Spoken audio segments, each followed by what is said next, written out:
Shalom saudara kekasih Tuhan. Hari ini kita kembali akan masuk di dalam perenungan GKPB sebagai gereja pembawa damai. Adapun tema perenungan kita pada saat ini adalah harga yang harus dibayar sebagai pembawa damai. Firman Tuhan yang akan kita renungkan diambil dari surat Roma pasal 12 ayat 17 sampai 21. Sebelum kita akan merenungkannya, mari kita datang kepada Tuhan, kita berdoa. Bapa di dalam surga, kami sungguh bersyukur di hadapan-Mu, karena Engkau adalah sumber hikmat yang senantiasa menuntun kami kepada hikmat-Mu yang besar itu. Pada saat ini ya Tuhan, untuk mensyukuri hikmat yang Engkau anugerahkan, kami hendak bersama-sama mengejar hadirat-Mu, dengan kami akan merenungkan kebenaran firman-Mu.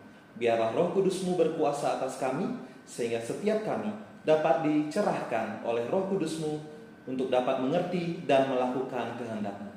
Inilah yang menjadi permohonan kami di hadapan-Mu ya Tuhan, di dalam Kristus Yesus, Sang Firman yang hidup, kami berdoa. Amin. Firman Tuhan yang akan kita baca dan renungkan dari Roma 12 ayat 17 sampai 21 berbunyi demikian. Janganlah membalas kejahatan dengan kejahatan, lakukanlah apa yang baik bagi semua orang. Sedapat-dapatnya, kalau hal itu bergantung padamu, hiduplah dalam damai dengan semua orang.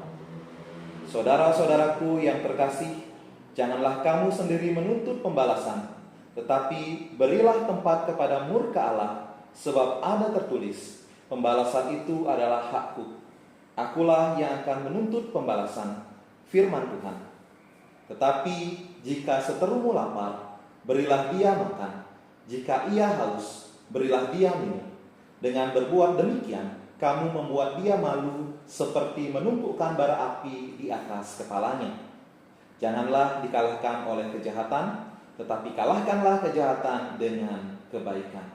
Demikianlah pembacaan firman Tuhan bagi kita, di mana Paulus di dalam pembacaan kita mengajak jemaat-jemaat di Roma untuk dapat hidup di dalam kasih. Sebagai jemaat yang berbeda-beda latar belakang, berbeda-beda asal, jemaat di Roma diajak untuk dapat memiliki kesatuan hati sebagai kesatuan tubuh Kristus. Setiap perbedaan seringkali membuat konflik-konflik sangat mudah terjadi, dan konflik-konflik itu juga seringkali menimbulkan penganiayaan, bahkan di antara sesama jemaat, apalagi ketika berbicara tentang orang-orang di luar kehidupan jemaat. Demikian juga bagi kita pada saat ini, di tengah-tengah kehidupan kita, seringkali kita sebagai umat minoritas, sebagai kaum yang jumlahnya lebih sedikit, harus menghadapi tantangan-tantangan di dalam hidup beriman. Karena di dalam iman kita harus tetap setia di dalam melakukan kehendak Tuhan. Firman Tuhan pada hari ini mengingatkan kepada kita bahwa kita adalah pribadi-pribadi yang telah diperdamaikan oleh Tuhan Yesus melalui pengorbanannya di kayu salib. Dan oleh sebab itu, sebagai orang-orang yang telah berdamai dengan Allah, yang telah diampuni dosanya, kita pun juga diajak untuk hidup berdamai dengan semua orang.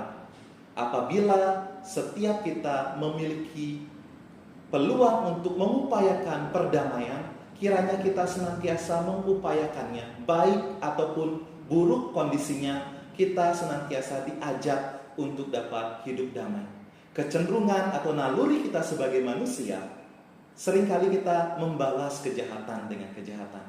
Tetapi hari ini kita belajar bahwa sebisanya apabila semuanya ada di dalam kehendak kita, baiklah kita membalas yang jahat dengan yang baik.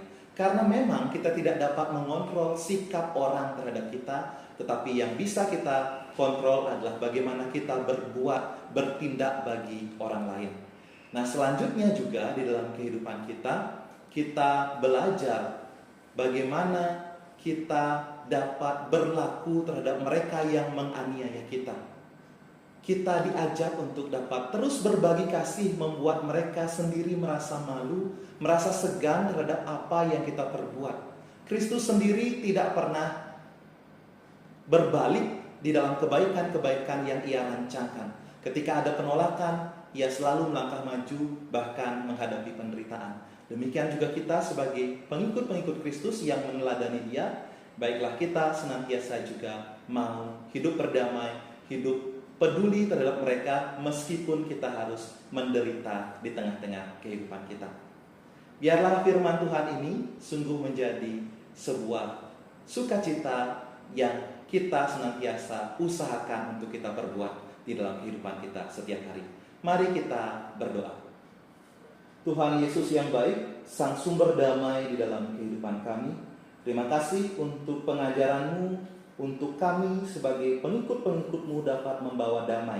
Meskipun ada harga yang harus kami bayar sebagai pembawa damai-Mu, biarlah kami senantiasa dapat bersukacita melaksanakan kehendak-Mu ini. Biarlah kami bertekun di dalam kehidupan kami untuk menjadi pembawa-pembawa damai Tuhan di tengah-tengah kehidupan kami setiap hari. Inilah yang menjadi permohonan kami dan kerinduan kami. Di dalam Kristus Yesus kami berdoa. Amin.